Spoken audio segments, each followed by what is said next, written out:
orang meninggalkan sholat itu berbahaya. Kok bisa ada orang meninggalkan sholatnya? Apalagi sekarang orang meninggalkan sholat diberi bumbu-bumbu agar ketika dia meninggalkan sholat gak terlalu jelek kesannya. Contohnya apa? Gak apa-apa lah gak sholat, yang penting akhlaknya sama manusia baik. Mana ada? Kenapa Anda lebih mendahulukan manusia dibandingkan Allah? No, dahulukan dulu hak Allah, baru ngomongin hak manusia. Walaupun hakikatnya dua ini tidak bisa kita pisahkan, hak Allah dan hak manusia tidak bisa kita pisahkan. Namun hak Allah Azza wa Jalla harus dipenuhi terlebih dahulu. Apa salah satunya? Sholat. Sholat. Jangan tinggalkan sholat. Orang meninggalkan sholat ya, itu dosanya disepakati oleh para ulama lebih besar daripada membunuh, lebih besar daripada mencuri, lebih besar daripada berzina. Bayangin aja, kalian mungkin terbebas dari zina, tapi kalau meninggalkan satu sholat secara sengaja, amdan, saya ngomongin amdan ya,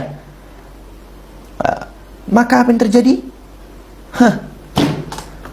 Kalian mendapatkan dosa yang jauh lebih besar dibandingkan berzina. Nas'alullah salam wal afiyah. Saya kalau teman-teman gak percaya, saya ada sumbernya. Mari kita buka. Nah iya benar, ini Kitabus Shalah Hukmu Tarikiha, hukum meninggalkan sholat. Sholat, dan ini pengarangnya adalah Al-Imam Abi Abdillah Muhammad ibn Abi Bakar ibn Ayyub ibn Qayyim al-Jauziyah, salah satu ulama yang begitu besarnya, luar biasa. Mari kita bahas apa pernyataan beliau. Saya masih ingat, itu ada di muqaddimah beliau.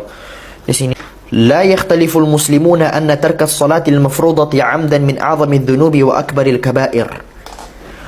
Umat Islam tidak pernah berbeda pendapat. Umat Islam di sini ini maksud adalah al-mutaqaddimin ya, minal ulama ya, maksudnya para orang-orang terdahulu. Orang Islam sekarang mah jangan diambil pendapatnya itu yang bertentangan. Bahwasannya meninggalkan salat fardu amdan ya, amdan. Apa maksudnya amdan? Amdan itu maksudnya disengaja. Disengaja. Min a'zamidz dzunub, merupakan salah satu dosa yang paling besar yang pernah ada. Wa akbaril kabair, dan salah satu dosa yang paling besar di antara semua dosa-dosa besar yang pernah teman-teman ketahui. Apa saja? Wa anna itsmahu 'indallah, dan sesungguhnya dosa meninggalkan salat di sisi Allah Subhanahu wa taala a'zamu min itsmi qatlin nafs, lebih besar, Allahu akbar, lebih besar dibandingkan dosa membunuh. Bayangin,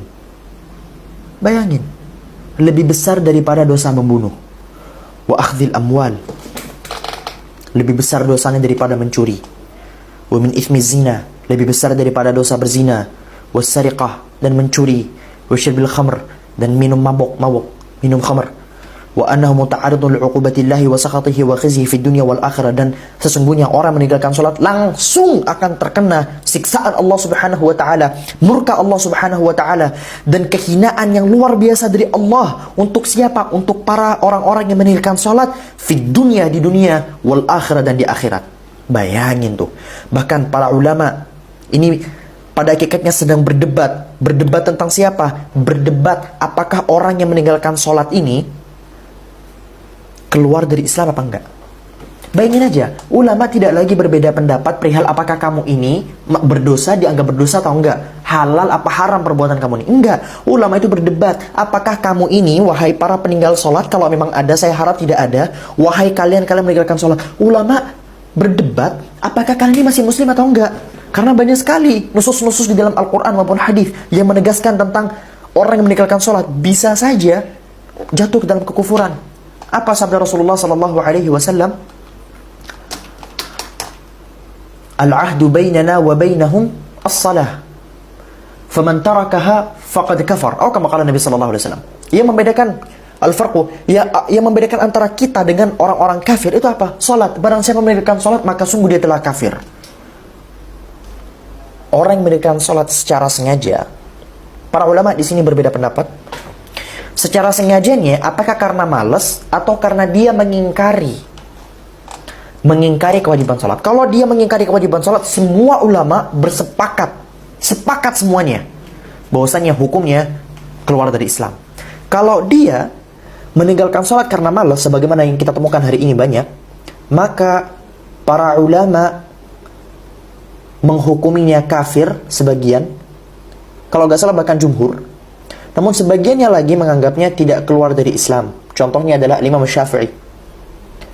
Dianggap tidak keluar dari Islam, tapi semuanya bersepakat bahwa dia dibunuh.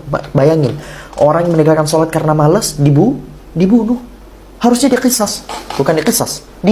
Dibunuh, diplak ini. Imam Abu Hanifah berpendapat enggak harus dibunuh, tapi dipenjara seumur hidup sampai dia mau sholat. Tetap bro, nggak ada jalan bagi kamu untuk meninggalkan sholat. Nggak ada jalan, wajib sholat ini. Udah, nggak usah aneh-aneh. Saya selalu punya pesan ke teman-teman saya yang aneh-aneh. Saya punya teman yang aneh begitu luar biasa. Ada di antara mereka yang jadi LC, ada di antara mereka yang jadi mereka berbagai macam. Ya, hadahumullah ta'ala. Saya suruh ke mereka, kalau emang saya bukan berarti membenarkan perbuatan kalian, perbuatan zina kalian, perbuatan minum khamar kalian, enggak. Kalian tetap salah dan tidak akan pernah kami benarkan. Tapi minta tolong, satu hal yang tolong kamu pegang. Sholatmu jangan pernah kamu tinggalkan. Udah itu aja. Sholatnya jangan pernah ditinggalkan. Habis itu, insya Allah aman segalanya. Enggak sih, masih banyak juga yang harus dilakukan. Tapi minimal ya, ibarat sholat itu tiket masuk. Awwalu ma yuhasibu bihil abdu yawmal qiyamah as-salah. Hal yang pertama kali dihisab oleh Allah terhadap seorang hamba pada hari kiamat apa? Sholat. Orang kalau sholatnya benar, baru masuk ke level kedua, level ketiga, level keempat. Masih aman.